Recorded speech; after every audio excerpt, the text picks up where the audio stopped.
오늘 우리에게 주시는 살아있고 항상 있는 하나님의 말씀은 에스라 3장 1절로 13절입니다. 에스라 3장 1절로 13절 함께 읽도록 합니다. 이스라엘 자손이 각자의 성읍에 살았더니 일곱째 달에 이르러 일제히 예루살렘에 모인지라.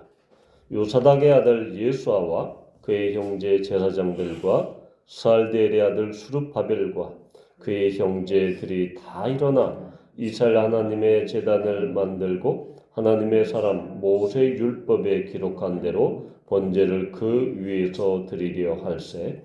우리가 모든 나라 백성을 두려워하여 제단을 그 터에 세우고 그 위에서 아침 저녁으로 여호와께 번제를 드리며 기록된 규례대로 초막절을 지켜 번제를 매일 정수대로 날마다 드리고 그 외에는 항상 드리는 번제와 초하루와 여호와의 모든 거룩한 절기의 번제와 사람이 여호와께 기쁘게 드리는 예물을 드리되 일곱째 달 초하루부터 비로소 여호와께 번제를 드렸으나 그때 여호와의 성전 지대는 미쳐 놓지 못한지라.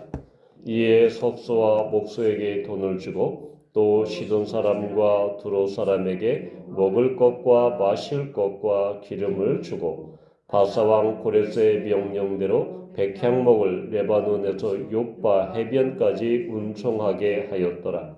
예루살렘에 있는 하나님의 성전에 이른 지 2년 둘째 달에 스알디엘의 아들 수룹바벨과 요사닥의 아들 예수아와 다른 형제 제사장들과 레위 사람들과 무릇 사로잡혔다가 예루살렘에 돌아온 자들이 공사를 시작하고 20세 이상의 레위 사람들을 세워 여호와의 성전 공사를 감독하게 하매 이에 예수아와 그의 아들들과 그의 형제들과 간미엘과 그의 아들들과 유다 자손과 헤나다 자손과 그의 형제 레위 사람들이 일제히 일어나 하나님의 성전 일꾼들을 감독하니라.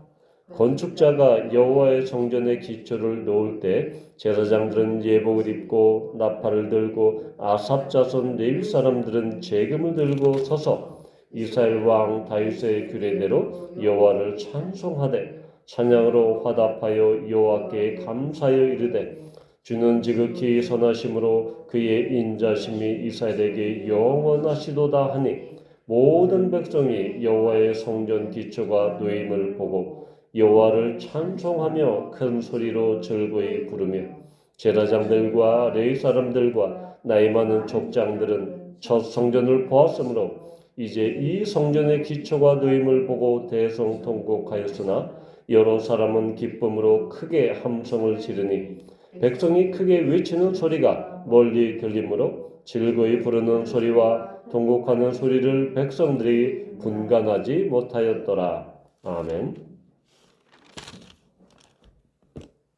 이제 바벨론으로부터 돌아온 이 포로들은 이 성전을 재건하기 시작합니다.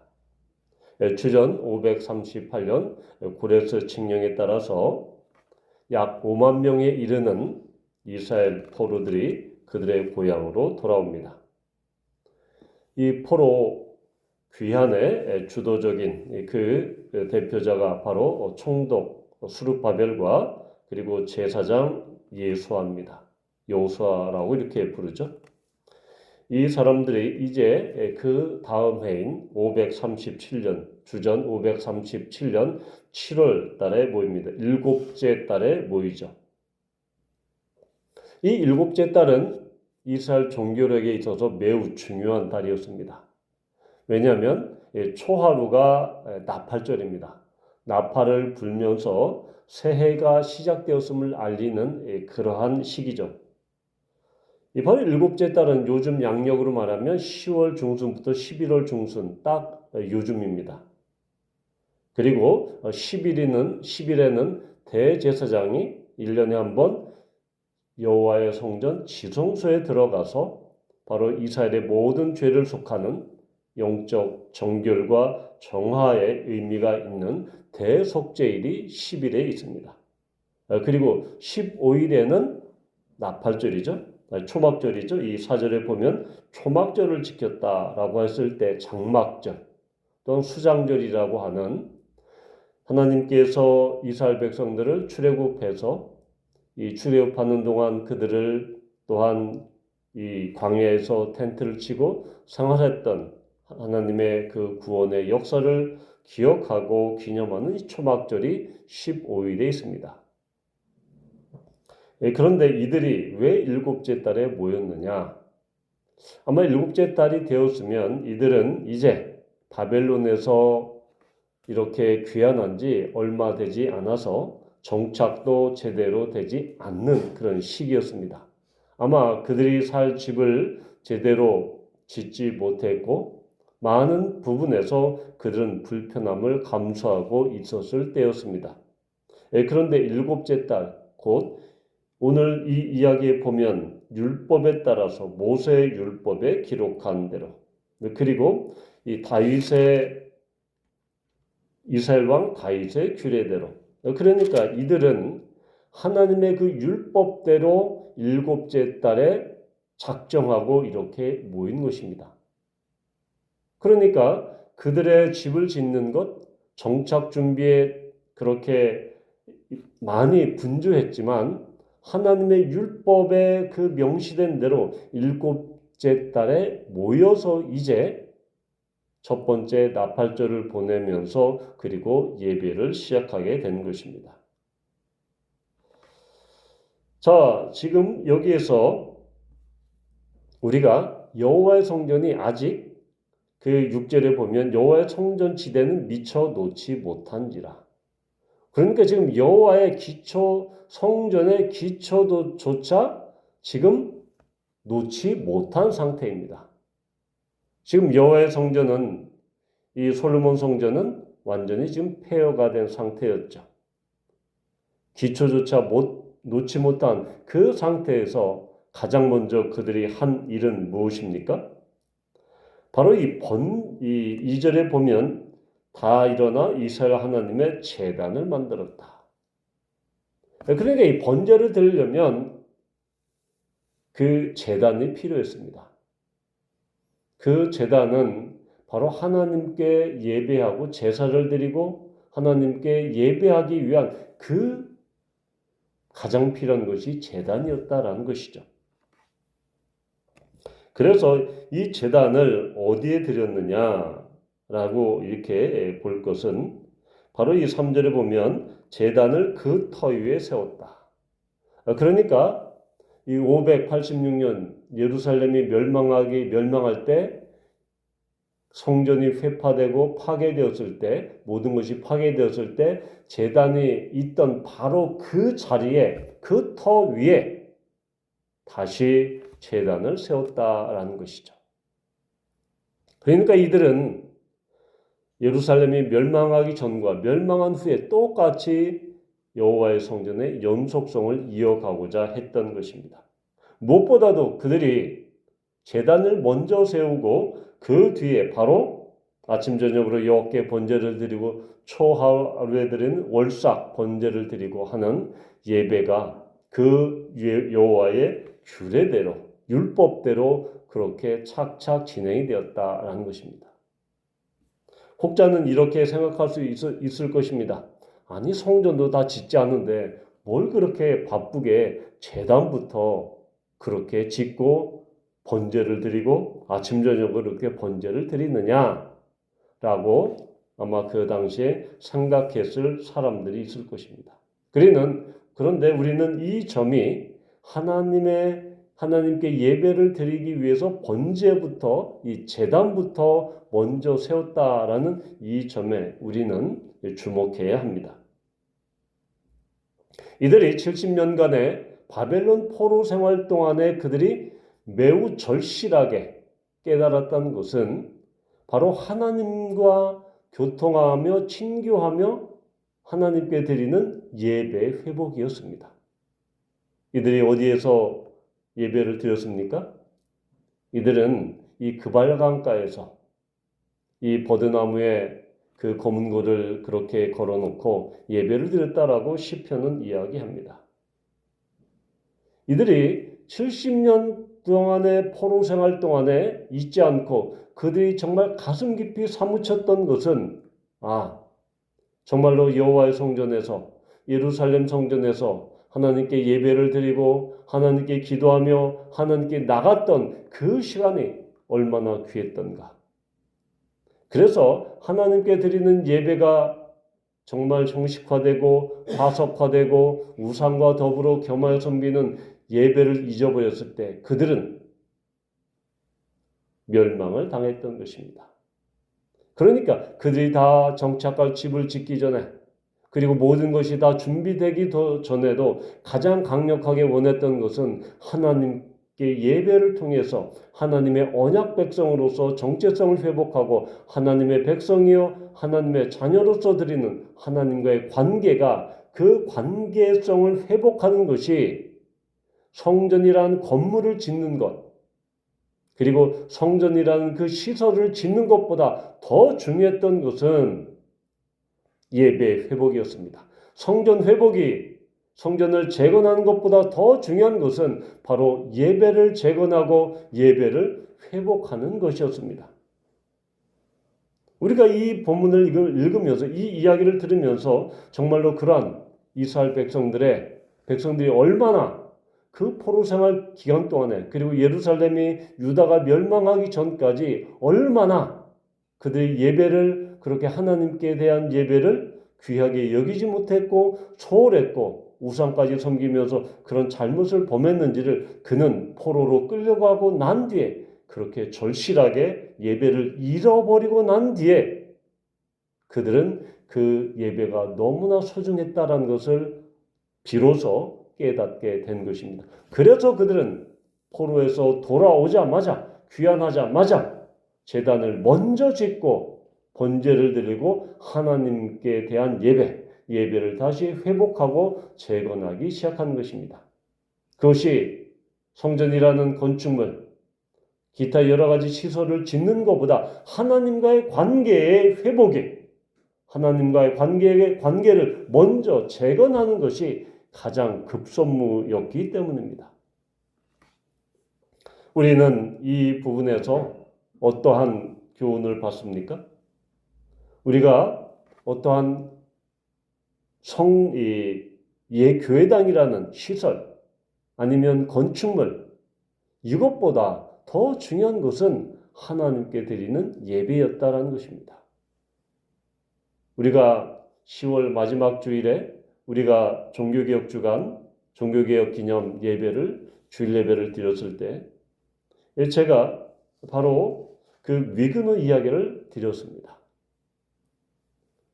바로 예배 본질에 집착하고자 위그노들은 프랑스의 개신교들은 계곡에서 동굴에서 산속 깊은 곳에서 가톨릭 군대와 또한 밀고자들의 눈을 피해가며 그들은 장소에 상관없이 오로지 예배에 집중했고 예배를 그들은 목숨을 걸고 사수했던 것입니다.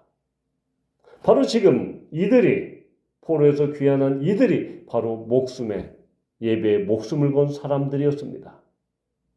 성전이라는 정말로 웅장하고 엄청난 그러한 건축물이 그리고 그 기초가 놓이기도 전에 그들은 먼저 하나님께 대한 제단을 쌓고 예배를 드리기 시작했다라는 것입니다. 비로소 그들은 예배 본질을 자각하고 예배 본질에 집중하기 시작한 것입니다. 또한 3절에 보면 무리가 모든 나라 백성을 두려워했다라는 이 이야기가 나옵니다. 바로 이 포로 귀환자들은 주변 나라 백성들을 두려워했다. 우리가 이 4장과 5장에 계속해서 보면 바로 이 성전의 기초를 놓았지만 그 성전 재건 공사가 사마리아와 주변 나라들의 위협과 또한 협박 때문에 그리고 이 바벨론, 이 페르시아에 대한 상소 때문에 약 15년 정도 이 지체가 됩니다. 그때 쉬게 돼 15년 동안 성전 재건 공사가 중단이 됩니다. 자, 그런데 지금 어떻게 이야기합니까? 그 모든 나라를 백성을 두려워했다. 사마리아와 다른 주변에서 이 성전 공사가 진행이 되면 다시 재건이 되면 그들에게는 어떠한 위협이 있습니까?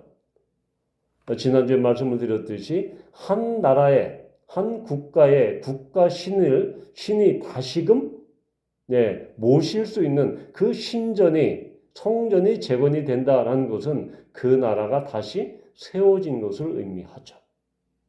그래서 이 성전을 중심으로 신전을 중심으로 그들은 하나의 연합된, 결합된, 통합된 그런 이 국가 공동체를 이루게 되는 그런 의미가 있다라는 것이죠. 따라서 특별히 사마리아 사람들 그리고 이스라엘 주변에 있는 여러 나라 사람들이 이스라엘 민족들이 포로로 귀환해서 그들의 신인 하나님의 성전을 재건축한 것을 재건한 것을 대단히 못마땅했죠. 그래서 위협을 했죠. 협박을 했죠. 그런데도 그들은 제단을 그 터 위에 세웠다라는 것입니다.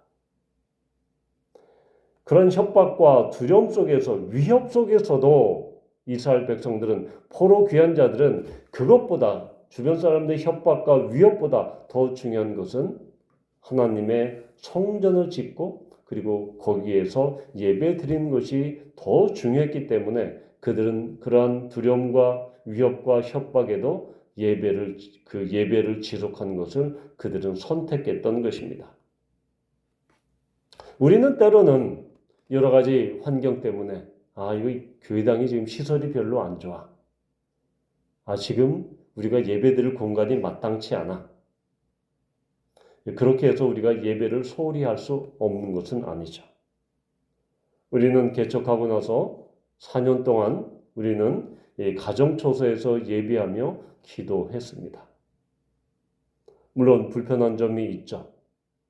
사람들을 그렇게 인도해서 우리가 가정에서 예배를 드리고 있으니 인도했을 때 또 여러 사람들이 이게 교회야? 라고 하면서 다시 오지 못하는 그런 일들도 있었습니다. 그런데 우리는 그 4년 동안의 가정초소에서 기도하며 예배하며 하나님 앞에 나아가는 그 시간을 통해서 예배가 어떠한 건축물이나 시설이나 어떤 환경과 여건에 관계없이 하나님과 하나님의 백성으로서 드리는 그 관계가 우리가 곧 성전이요. 그 우리 성전된 우리가 드리는 예배가 하나님 앞에 드리는 진정한 예배다라는 것을 우리는 그 4년 동안의 시간을 통해서 우리는 절실하게 깨닫지 않았습니까?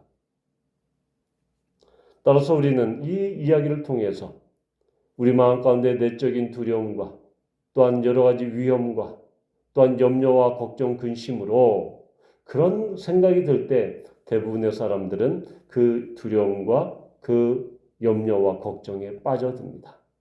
오히려 하나님을 예배하고 하나님께 나아가는 그것보다는 오히려 두려움과 걱정에 빠져서 오히려 하나님께 예배한 것을 등한히하고 하나님께 나온 것을 또한 소홀히 하게 됩니다. 그런데 오늘 이 이스라엘 백성들 포로 귀한 자들은 자신들의 생계와 또한 자신들이 정착할 집들과 그런 것들이 불비되고 준비되지 않고 지금 그런 분주한 와중에 그들은 이렇게 7째 달을 구별해서 드렸고 또한 주변의 이스라엘 백성들의 다른 민족들의 위협과 두려움 속에서도 그들은 그것을 이겨내고 예배에 집중했다라는 것입니다. 따라서 우리가 하나님께 드리는 이 예배에는 외부적인 환경과 시설이나 아니면 우리 가운데 외적인 위험과 걱정과 근심이 결코 문제가 되지 않는다라는 것입니다. 하나님께서 우리에게 마음을 주시고 성령으로 함께 해주시면 우리는 환경을 탓하고 여건을 탓하고 아니면 다른 것을 핑계 삼아서 하나님께 드리는 그 예배를 결코 소홀히 할 수 없게 된 것입니다. 우리 마음에 있는 걱정과 근심과 두려움에도 불구하고 우리는 예배에 집중해야 한다라는 것입니다. 그렇게 예배에 집중한 결과 어떤 일이 나오게 됩니까? 자, 5절에 보면 바로 여호와께 드리는 예물을 드리고 예물이 나오고 또한 이제 석수와 목수에게 또한 그렇게 돈을 주면서 이렇게 이 재료를 운반하고 착착 조직적으로 또한 진행이 됩니다. 그러면서 8절과 9절에서는 어떤 일이 됩니까? 성전을 다시 기초를 놓기 시작하기 위해서 많은 이런 사람들이 조직적으로 체계적으로 일을 하기 시작합니다.